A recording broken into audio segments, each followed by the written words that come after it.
林大輝議員，主席，有大批家長咧喺街頭通宵排隊輪候呢個入學表格，局長竟然話係正常嘅行為，所謂思想影響行為，所以局長一開始就唔知呢件事太嚴重，掉以輕心，即係搬出一大堆似是而非嘅數字，希望就安撫家長，冇咗實際行動。直至到有幾百個家長啦上街遊行示威，你先知道大事不妙。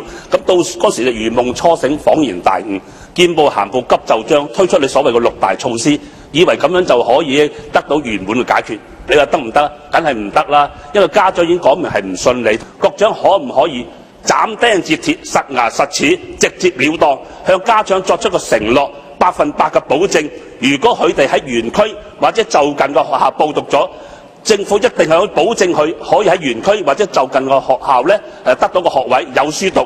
我相信只係來者不拒，咁政府咧先可以令到家長放心嘅啫。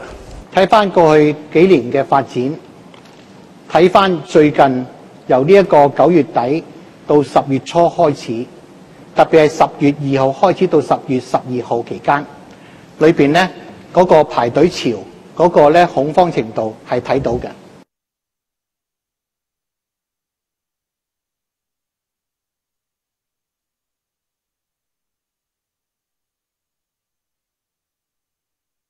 嗰1個月裏邊咧，我哋已經開咗3次會。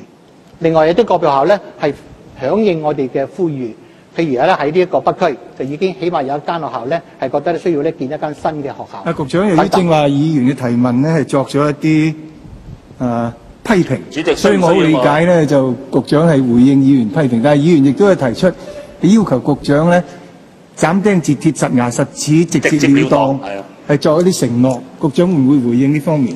主席你好英明啊，主席。多謝主席嘅提示。我之所以唔能夠話咧100%保證，因為咧仍然我要尊重咧係呢個咧幼稚園咧係師辦性質，係大家嘅合作。多謝主席。黃國興議員，林大輝議員，主席，我諗佢又唔清楚你問題，亦都唔清楚我問題。你認為局長唔夠斬釘截鐵？唔係，除咗唔夠斬釘截鐵、直接了當之外，我要保證同承諾。佢只係答我會唔會保證，會唔會承諾得㗎啦？我認為局長咧已經答咗你嘅問題。即係佢答咗係冇，唔承諾就唔保證啊？局長有冇咩補充？我要答話承諾好容易，各位議員主席，但係咧我要了解到實際嘅情況。即係唔能夠保證。我只能夠話咧，我相信我有信心咧，喺呢個同學特別係呢一個咧呢個就近上學呢個原則咧。我相信咧，大部分嘅同學咧應該可以咧攞到自己喺呢個咧係就近上學呢一個咁樣嘅安排。如果有特別嘅問題嗰陣時候咧，校長同埋我哋分區嘅同事咧係會咧全力咧去支持佢哋。